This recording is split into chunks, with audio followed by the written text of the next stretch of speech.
Saya saat ini di bawah hujan rintik-rintik di hutan belantara ini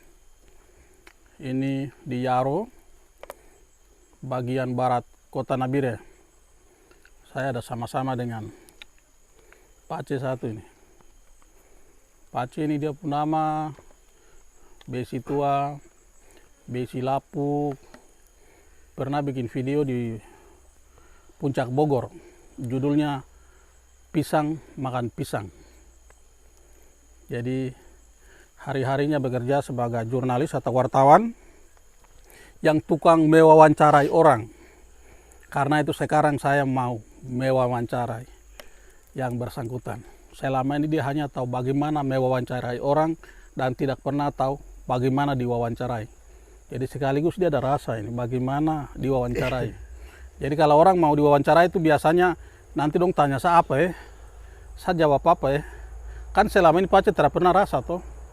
Sekarang Pace rasa sudah. Kasih rasa. Bagaimana Pace? Sip. Pace ini saya punya ipar. Udah kawin dengan satu saudara perempuan. Jadi ipar dia punya nama, jangan tertawa, ini wawancara serius ini. Iya, bagaimana Ipar? Namanya Emmanuel Yow. Dulu teman sekolah, selesai sekolah juga masih berteman. Selesai sekolah, dia yang paling pertama jadi pejabat, anggota DPR di Paniai. Jadi yang namanya bagaimana rasanya pejabat itu Pace dia yang pengalaman duluan. Setelah itu jadi wartawan di Papua Pos Nabire, kemudian di ODIU lagi ya. Dan saat ini sedang menjabat sebagai ketua Pewarna. Pewarna itu apa? Persatuan Wartawan Nabire. Jadi wartawan Nabire itu dong persatuan itu dia bos. Oke. Ada orang biasa tanya begini. Masa dulu pernah jadi pejabat baru sekarang bisa hidup seperti begini. Kira-kira orang pikir apa baru tanya begitu ya. Baru kalau orang tanya begitu kira-kira jawaban yang pas itu bagaimana? Jadi kalau soal dulu pernah jadi pejabat, terus sekarang kenapa begini? Itu ada beberapa hal.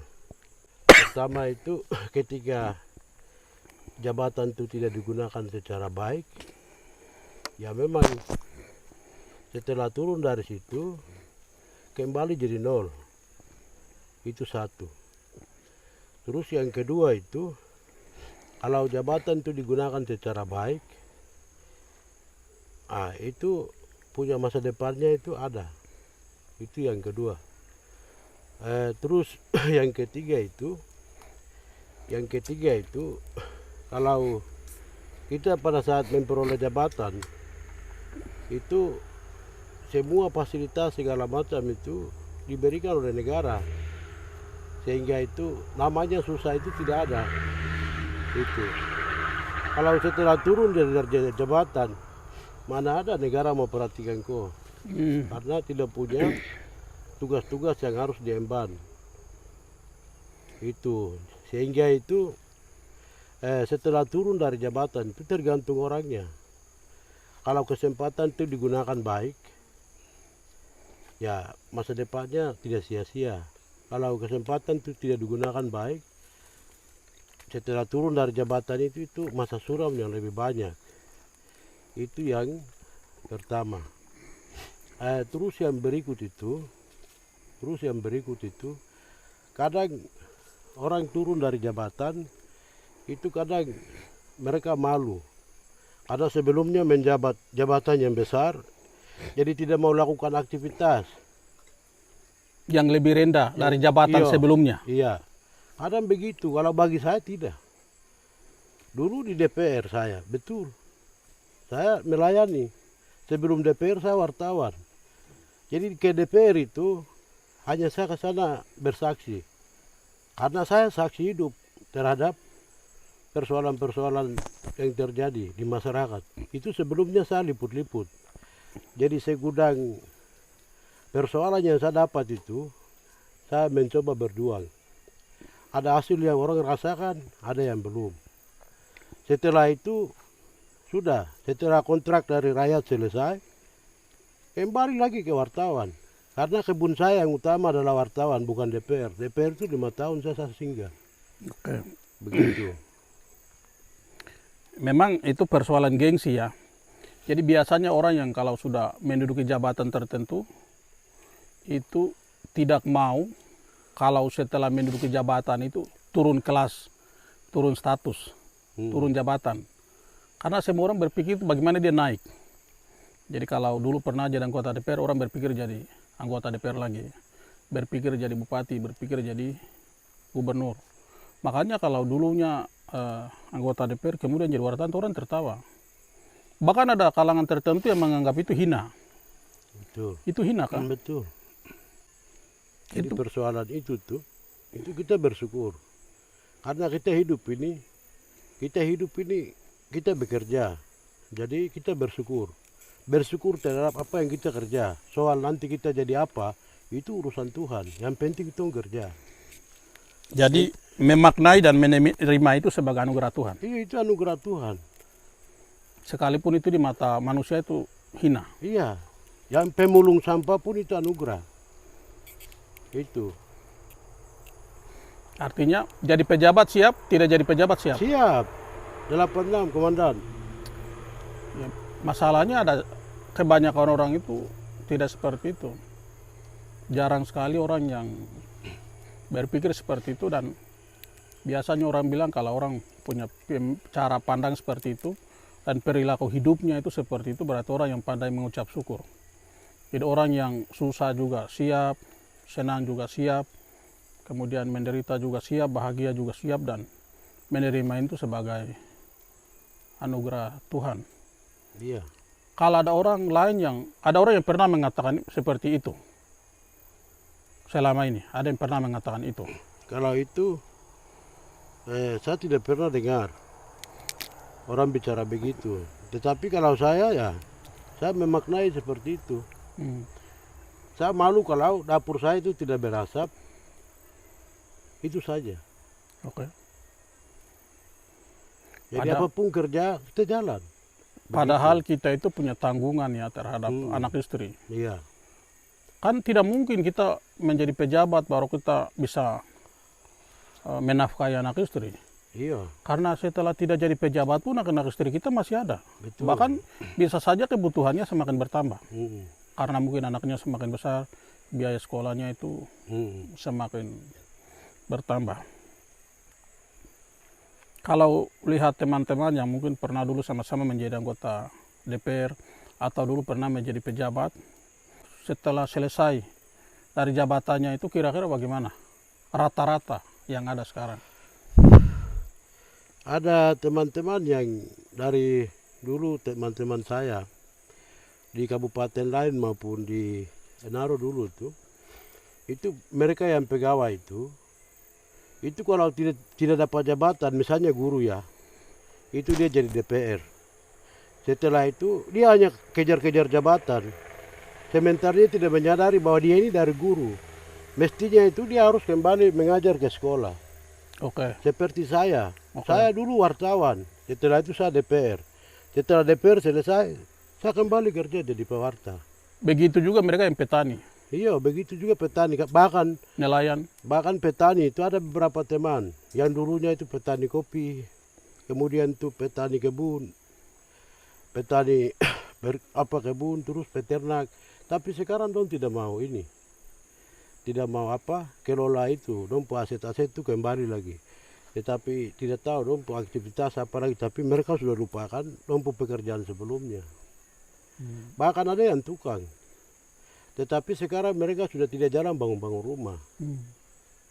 Itu. Saya kan sedikit lagi masa jabatan bupati kan selesai itu. Jadi orang biasa tanya juga, setelah jadi bupati mau jadi apa? Saya bilang, setelah jadi bupati ya tinggal di rumah tuh. Mungkin urus-urus ternak kah, atau bikin-bikin kebun kah, paling piara-piara, membesarkan anak, menyekolahkan anak begitu. Jadi itu benar ya. Apapun yang kita jalani dalam hidup ini, Yang penting kita mensyukuri saja sudah cukup. Iya. Yang jelas itu Tuhan tidak akan membiarkan kita ini mati bodoh-bodoh. Itu saja. Itu. Kita syukuri apa adanya, kita jalan. Kemudian tanggung jawab apapun itu bekerja secara jujur. Karena setelah kita bekerja secara jujur itu manfaatnya besar. Kalau orang kerja jujur itu manfaatnya besar. Kenapa saya bilang manfaatnya besar? Karena dia menyadari ini orang punya, ini saya punya. Jadi setelah dia turun dari jabatan situ, itu dia tidak akan berpikir bahwa dulu saya untungnya sekian, itu tidak ada. Sehingga dia punya badan itu secara fisik itu dia sehat. Tetapi kebanyakan itu karena korupsi dan lain sebagainya begini-begini, tiba-tiba turun dari jabatan itu sudah nyawa juga habis. Memang karena mengayal tentang mereka punya pendapatan itu. Karena begitu mereka selesai jabatan, pendapatan itu pun putus. Itu. Sehingga itu tadi. Ada orang yang kalau kita bikin perbandingan umur, misalnya dari kita, adik-adik kita atau kita seumuran, sekalipun umurnya sama, nanti penampakan kondisi kesehatan kita, kondisi fisik maupun kondisi mental itu pasti berbeda-beda. Ada yang teman tapi nanti dia lebih tua kelihatan. Ada yang adik tapi dia lebih tua ya. Artinya memang itu semua ikut mempengaruhi itu. Macam kalau orang yang pandai mengucap syukur itu susah maupun senang, kemudian menderita maupun bahagia itu dia sama saja. Santai. Ada uang juga sama. Tidak ada uang juga. Itu sudah. Sama. Memang hal-hal itu yang jarang kita dapatkan. Ada rencana ke depan kah? Rencana apakah begitu? Kalau rencana itu begini. Saya itu dari kita teman-teman ya, itu saya duluan dapat jabatan. Tapi lebih seksi lagi itu saya duluan kawin. Saya duluan kawin. Jadi. Namanya jabatan dengan kawin itu kamu semua itu junior, itu senior ada di sini. Jadi kalau untuk ke depan itu saya lebih berpikir satu hal yang saya berpikir itu anak saya ini 2 orang tahun ini dia pergi kuliah. Sedangkan sobat-sobat banana itu masih SD, ada yang SD, ada yang SMP, ada yang belum sekolah, ada yang belum sekolah, ada yang belum punya anak, ada yang belum kawin. Itu kamu masa depan tuh kamu bawa kemana, kamu sudah tua-tua.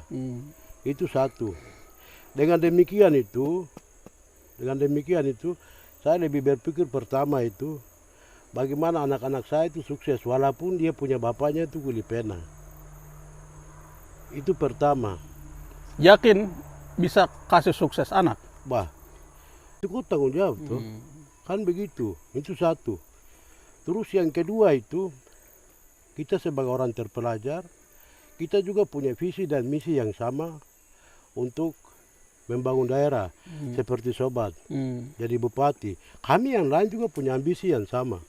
Tetapi begini, ambisi itu setiap orang boleh ada. Tetapi impian itu terwujud itu kita hanya bekerja. Tuhan yang nanti wujudkan. Jadi bagian yang itu serahkan kepada Tuhan. Itu. Kalau ada orang berpendapat, masing-masing orang itu punya jalan hidupnya sendiri. Iya. Percaya kan tidak? Iya. Kalau itu ya, karena soal cita-cita itu kita mau bilang saya nanti jadi pilot. Seperti dulu sobat tuh, pada saat ketua OSIS, kami tidak pergi gereja minta denda. Karena sobat itu sudah rajin karena mau jadi pastor. Tiba-tiba begini bukan jadi pergi pastor, khotbah di mimbar gereja, tapi pergi khotbah di podium pemerintah. Itu sobat. Seperti saya, dulu tuh saya mau jadi arsitek bangunan. Sehingga itu dari kecil itu yang namanya borong itu saya punya. Prakteknya sudah mulai? Sudah mulai. Karena orang tanpa praktik itu teori itu omong kosong. Itu. Tapi bersyukur sudah jadi arsitek kehidupan. Tetapi itu pelabuhan Sambusan dia jahat. Artinya itu saat tiba dari atas turun itu kapal sutolak. Itu jalan Tuhan. Jadi kapal sutolak, jadi saya balik itu saya kecewa. Setelah itu sudah daftar di lurus itu. baru selesai di Adiluhur. Padahal tujuan saya itu mau pergi ke STM Jayapura. Itu mau jadi itu arsitek itu. Kandas karena kapal. Itu pelabuhan Sambusa dia jahat demi itu. Kemudian berikut lagi itu cita-cita itu ada. Setelah kuliah selesai mau pergi. Tetapi saya punya kakak ini dia jahat lagi. Oke. Saya punya kakak itu dia jahat. Saya paham itu. Begitu dia meninggal, tinggal laki-laki saya sendiri. Sekolah-sekolah juga, sekolah ada di sini. Saya bisa sekolah. Soal pengetahuan itu di kampung kah, di kota kah sama saja. Jadi saya ambil contoh itu begini. Seperti Pak Bupati.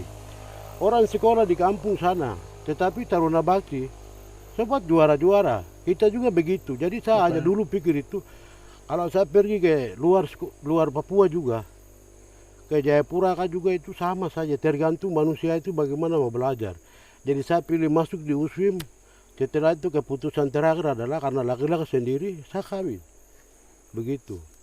Melanjutkan keturunan. Iya. Tanggung jawab adat, tanggung jawab keluarga. Iya. Harapan orang tua saya harus selesai sarjana, saya harus jawab. Jadi saya ini jawab dua soal dalam kehidupan saya, dalam masa perjuangan. Saya jawab kegetiran bapak saya itu, aduh, saya anak laki-laki satu-satunya, nanti turunannya bagaimana. Terus dia harus sekolah lagi. Jadi sekolah saya akan selesai, terus sarjana pun saya akan selesai. Kita kan ada orang biasa bilang, selain kita belajar di universitas yang ada di jenjang pendidikan, tetapi juga orang itu bisa belajar dari universitas kehidupan. Iya.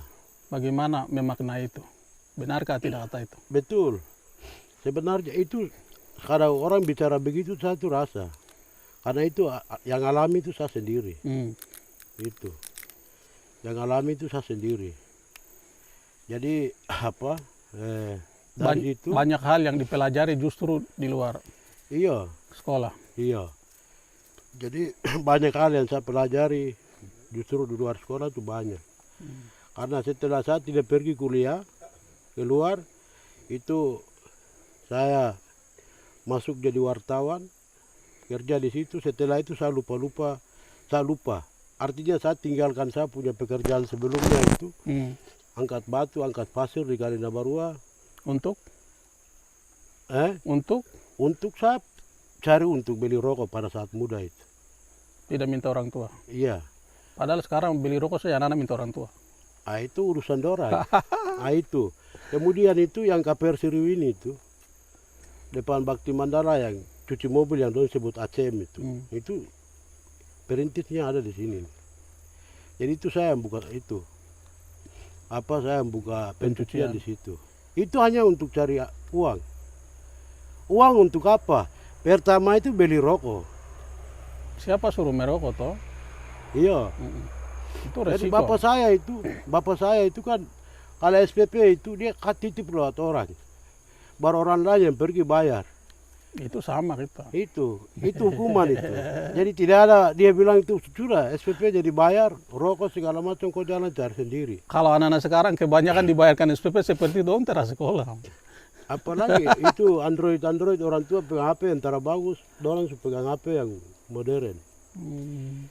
Itu jadi hidup itu tidak enak.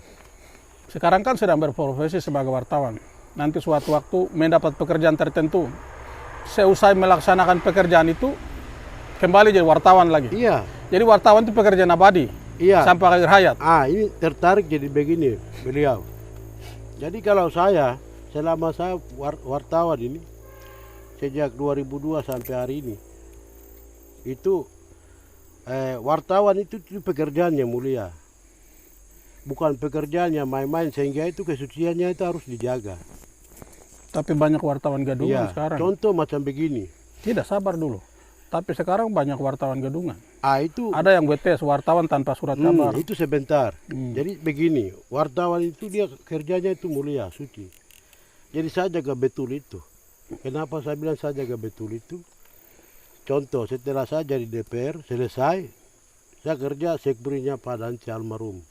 Bupati Bupati. DIY. selama dia bupati itu, dan saya masih melekat dengan dia, itu saya tidak pernah tulis berita. Saya tidak pernah tulis berita. Supaya jangan sampai memihak, Iya, ada kesan tidak berimbang. iya, itu satu. Padahal banyak orang kalau begitu dong enak, supaya selalu membela bosnya, berita-beritanya. Jadi saya itu buka akses kepada teman lain. Ya, kalau kamu mau ribut, mari. Padahal kalau orang lain begini, dong siapkan ini selesai. Pers rilis bagi-bagi. Saya tidak mau bikin jurnalis junior itu jadi buser. Oke. Itu begitu. Kemudian waktu bantu Pak Dokter ini Mote, waktu PJ di sini, itu juga saya tidak menulis. Begitu Pak Dokter panggil saya berhenti menulis. Saya bilang cari wartawan lain. Itu. Kemudian Pak Hengki juga begitu. Sekarang macam sobat panggil saya sudah biasa jalan itu. Itu juga sama. Jadi kalau saya itu dipanggil tugas di luar dari wartawan berarti saya berhenti. Nanti setelah itu baru saya ambil sapu kartu pers di kantor. Jadi kadang saya ini suka bikin gantung sapu kartu pers di kantor. Kalau syarat masuk surga itu berdasarkan profesional wartawan itu langsung masuk surga itu.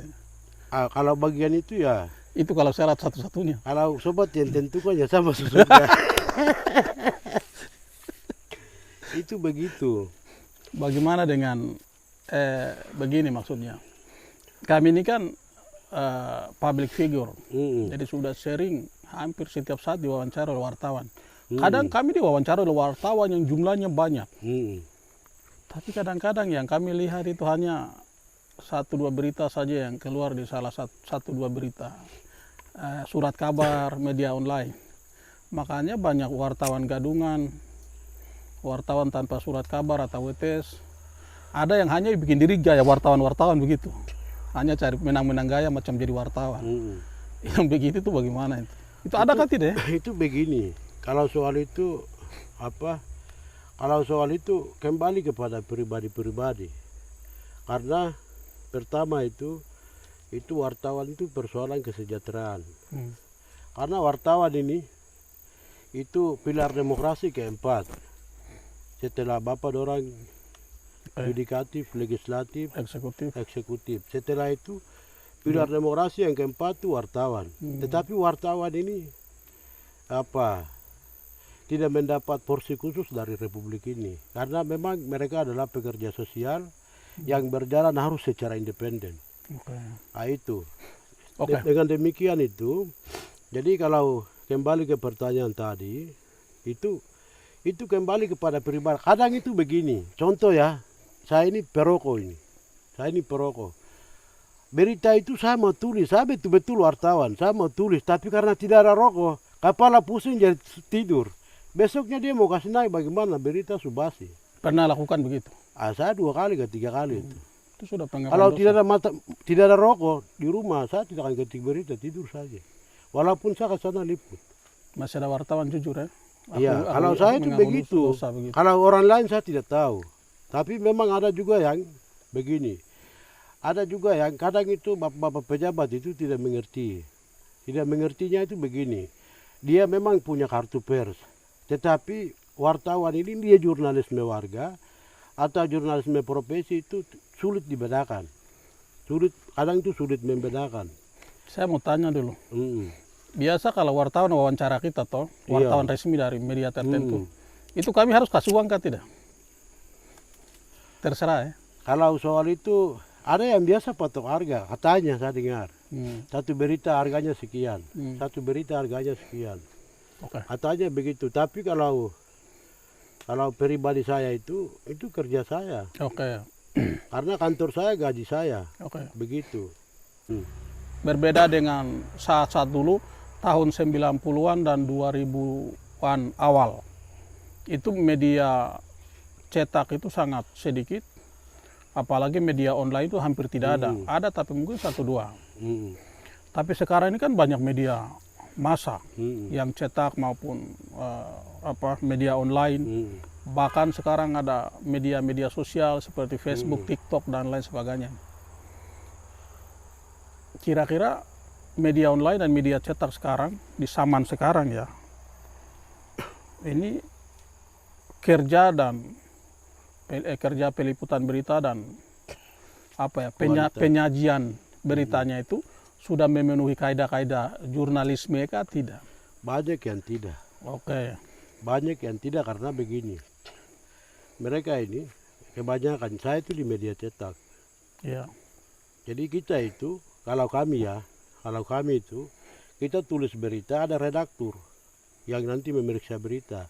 Berita itu ditimbang, kalau layak diekspos. Keesokan harinya baru orang baca. Tetapi kalau media online, detik ini kau bicara, detik itu juga naik. Jadi kadang itu mereka kejar apa view face-nya. Artinya itu view-nya tuh. Jadi satu website ini harus ternama begitu, harus pengunjungnya banyak. Jadi kadang itu kualitas menulis berita itu kadang dong tidak perhatikan. Itu terlalu banyak. Yang penting kejadian ini tak naik, naik, naik. Tetapi dari segi itu saya mau jujur sampaikan bahwa dari segi itu kita wartawan sudah tidak mendidik masyarakat. Karena tidak Bahkan memberikan- membodohi. Iya, tidak mendidik karena apa? Tidak menyajikan informasi yang faktual. Itu. Karena cepat-cepat saja. Naik, cepat naik, cepat naik, cepat naik. Tapi dia tidak perhatikan itu. Dan itu kalau ketika orang untung Papua ini banyak yang tidak mengerti. Tapi mereka takut wartawan. Oke. Itu. Kalau mengerti tentang kode etik jurnalistik, itu 1.001 wartawan yang bisa tiba di sel. Oke. Sebenarnya saya tahu persis ya mana yang memenuhi kaidah-kaidah jurnalistik yang baik dan benar, mana yang tidak. Tapi ya sudah, semakin lama orang itu kan sudah kehilangan hati nurani, kehilangan akal sehat, kehilangan etika, kehilangan moral, sehingga keberadaan media sosial itu juga sebenarnya membentuk watak manusia yang sudah tidak tahu moral, sudah tidak tahu etika dan lain sebagainya. Oke, bagaimana dengan kecerdasan orang sekarang dalam menggunakan media sosial? Macam saya ini kan setiap hari orang hina saya, fitnah saya, berita bohong, tapi saya itu biasa saja yang begitu. Bahkan saya biasa malas tahu ya. Jadi berkaitan dengan penggunaan media sosial ini bagaimana? Kalau pengguna media sosial itu, pertama itu begini. Jangan kita lihat video, itu jangan ambil kesimpulan. Oke. Itu supaya kita sendiri itu jangan jatuh dalam dosa. Kadang banyak orang jatuh dalam dosa itu. Kenapa saya bilang dosa? Karena memang kita menerjemahkan, oh ini videonya begini, jadi mungkin begini, mungkin begitu. Itu yang jadi jawaban untuk kita menyalahkan orang. Sebenarnya video tersebut belum tentu itu. Oke. Itu sehingga itu kebanyakan kemudian itu rawan lagi itu tadi apa jurnalisme warga itu kan banyak berkembang di YouTube. Orang ambil video selesai tidak berikan keterangan yang ini segala macam, dong kasih naik upload video saja naik sudah. Macam kita di sini 20 orang, berarti 20 orang itu punya pandangannya masing-masing. Terhadap satu objek. Iya, satu objek. Ini yang sekarang itu tidak baiknya media sosial itu di situ. Oke. Sekarang itu masalah di dalam rumah antara suami dan istri itu dong bisa baku marah di Facebook. Iya. Masalah di kampung baku marahnya di Facebook. Masalah di kantor baku marahnya di Facebook atau di TikTok atau di Twitter. Jadi media sosial itu macam dijadikan lahan untuk orang bisa baku marah, orang bisa curhat tanpa memperhatikan hal-hal yang bersifat rahasia, hal-hal yang bersifat apakah itu kode etik atau apakah itu melanggar norma-norma tertentu, itu bagaimana? Media massa itu, media sosial itu pasar politik. Oke. Pasar politik karena dia mau dagangkan satu orang, itu yang baik-baik, buruk-buruk, semua itu di media sosial. Jadi itu yang kadang saya biasa ambil kesimpulan itu, kalau media sosial itu pasar politik. Jadi siapa saja itu bisa beli. Sesuai dengan informasi yang mereka jual. Oke. Begitu. Sudah ya. Nanti tanya terlalu banyak juga. Tanya saya tidak paham. Ini yang terakhir. coba memberi satu closing statement ya, pernyataan penutup atau kesimpulan dari yang dibicarakan, yang tadi kita dialogkan tadi itu. Jadi begini, kita dialog hari ini kan bicara soal media ya.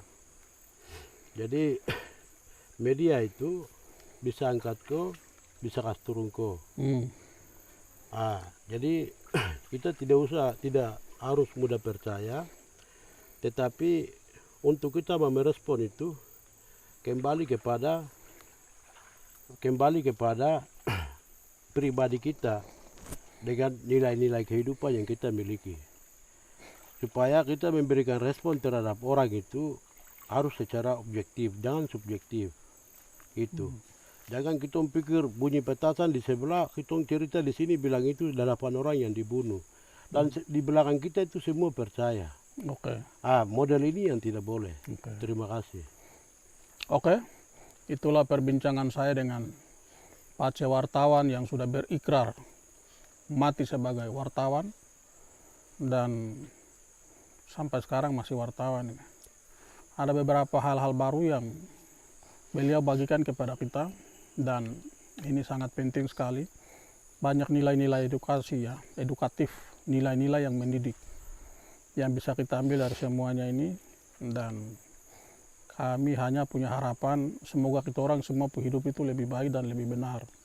Tidak mungkin kita menjadi sempurna, tetapi kita bisa berjuang mendekati kesempurnaan. Sekian dan terima kasih.